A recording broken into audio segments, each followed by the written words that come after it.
여러분 반갑습니다. 여러분의 멘탈 전도사 천만쌤입니다. 날이 덥죠? 이제 또 점심시간도 지나가는 것 같은데 점심도 맛있게 드시고 편하게 하루를 쉬시기 바랍니다. 쉴 땐 쉬어야죠. 뉴욕 증시 관련해서 한번 먼저 이야기 드릴게요. 뉴욕 증시 아주 시원하게 또 상승을 했습니다. 결국 파월이 살렸다. 파월. 말년병장 파월이 살렸습니다. 처음에는 뭐 개기지 않겠는가, 트럼프한테 반항을 하지 않을까 했는데 제가 볼 때는 고개를 숙인 것 같아요. 숙인 것 같습니다. 쫄은 건지 아니면은 그냥 포기한 건지 알 수는 없지만 파월이 금리 인하 그런 기대감을 좀 만들어줬습니다. 미국 연방준비제도 제롬 파월 의장이 금리 인하 기대감을 높이는 발언을 내놓았습니다. 그래서 20일 뉴욕 증시 3대 지수가 일제히 큰 폭으로 상승을 했고, 이날 뉴욕 증시에서 보니까 다우존스 전장보다 846.24포인트 올라서 45,631.74에 거래를 마쳤죠.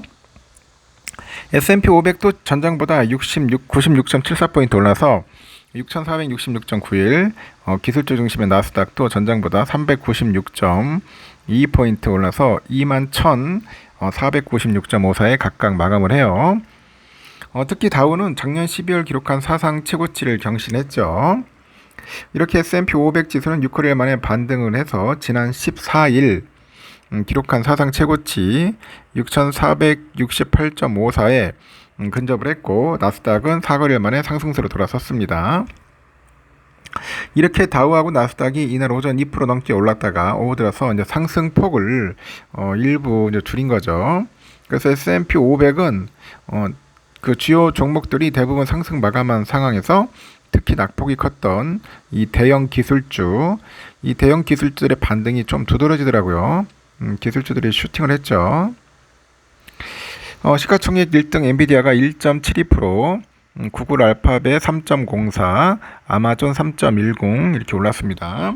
메타는 2.12, 애플은 1.27% 상승을 했죠. 테슬라 많이 올랐네요. 6.2% 급등을 했습니다. AI 주도주 팔란티어도 1.64% 올랐습니다.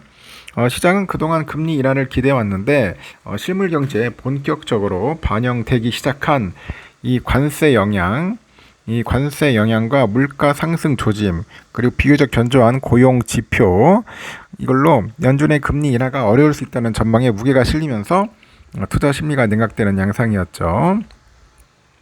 하지만 파월 연준 의장은 이날 와이오밍주 잭슨홀에서 열린 잭슨홀 심포지엄 기조연설에서 정책이 긴축적 영역에 있는 상황에서 기본 전망과 변화하는 위험의 균형은 우리의 정책 기조 조정을 정당화해 줄 수 있다.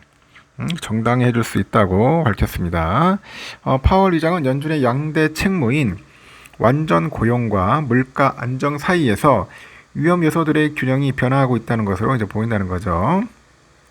그리고 그는 노동시장이 안정적으로 보이지만은 노동 공급과 수요 모두가 뚜렷하게 드러난 데서 비롯된 특이한 균형이라고 합니다. 이어서 현재 이런 균형이 이례적인 상황으로 이어져서 예상보다는 노동시장이 악화할 위험이 커지고 있다면서 그런 위험이 현실화된다면 이는 급격히 늘어나는 해고와 실업률 상승의 형태로 매우 빠르게 나타날 수 있다고 합니다.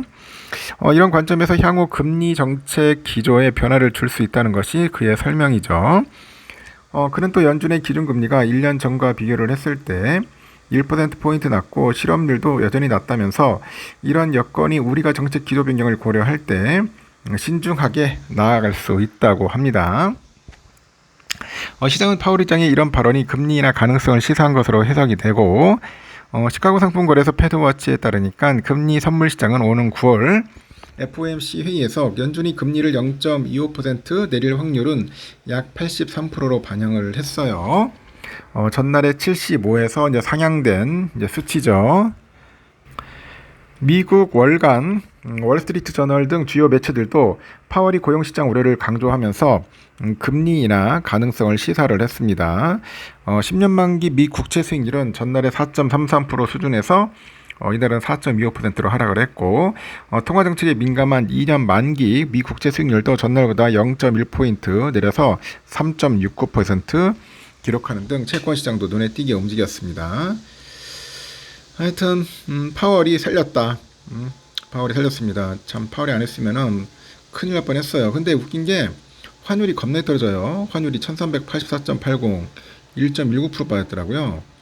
환율이 달러 인덱스가 97.7입니다. 0.92% 거의 한 1% 가까이 달러 인덱스가 많이 빠졌습니다. 비트코인은 좀 빠지네요. 1억 5,965만원, 이더리움 649만원, XRP 4,138원 정도 하고 있다는 거. 근데 이더리움이 좀 폭등을 하긴 했거든요. 이렇게 가상화폐 시세가 하루가 멀다 하고 막 들썩이던데 특히 비트코인의 부진의 상반되게 이더리움이 초강세를 보이는 거예요. 그래서 투자자들의 많은 이목이 집중되고 있는데 제롬 파월 미 연방준비제도회 의장이 9월 금리 인하 가능성을 되살리면서 가상화폐가 일제히 급반등하고 있는 것으로 파악이 되는 겁니다. 연합뉴스 보도에 따르니까 파월 의장은 이날 실업률과 다른 노동시장 지표들이 안정적이다. 우리는 정책 기조의 변화를 고려해서 신중하게 나아갈 수 있게 됐다고 합니다. 그는 다만 정책이 제약적인 영역에 있는 상황에서 기본 전망과 변화하는 위험의 균형은 우리가 정책 기조를 조정하게 할 수도 있다고 덧붙이는 거죠.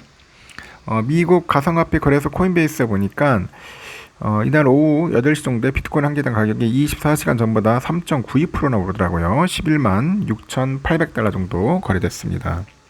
그래서 엄청나게 뛰고 있더라. 참고하시면 되겠습니다. 이렇게 해서 오늘 아침에 새벽에 보니까 나스닥 100이 1.54% 급등을 했고요. S&P도 1.52% 올랐습니다.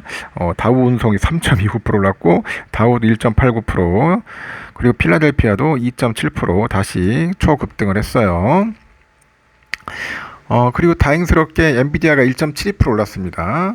브로드컴 1.52%, TSMC 2.49%, ASML 2.65%, AMD 2.47%, 텍사스 인스트루먼트 2.67, 퀄컴 2.52, ARM 3.48, 마이크론 1.63, 어플라이드 1.66% 해가지고 거의 다 빨간불이더라고요. 빨간불, 레드. 아주 레드로 도배했습니다. 아주 좋은 하루였어요. 이제 문제는 이제 코리아다, 코리아. 이제 코리아 월요일날 장 열리니까 과연 어떨지 다들 굉장히 궁금한데 상승을 하지 않을까 생각합니다. 금리 영향에 따라서 아마 초급등하는 모습을 보여주지 않을까. 그동안 많이 빠졌지 않습니까? 여기에 정부가 세제 개편만 잘 해주면은 진짜 우리 증시도 3,500 금방 갈 텐데 좀 안타까워요. 지금 코스닥도 빨리 1,000살 가야하는데 못 가고 있지 않습니까? 정부만 도와주면 딱 좋을 것 같습니다. 여기까지 하겠습니다.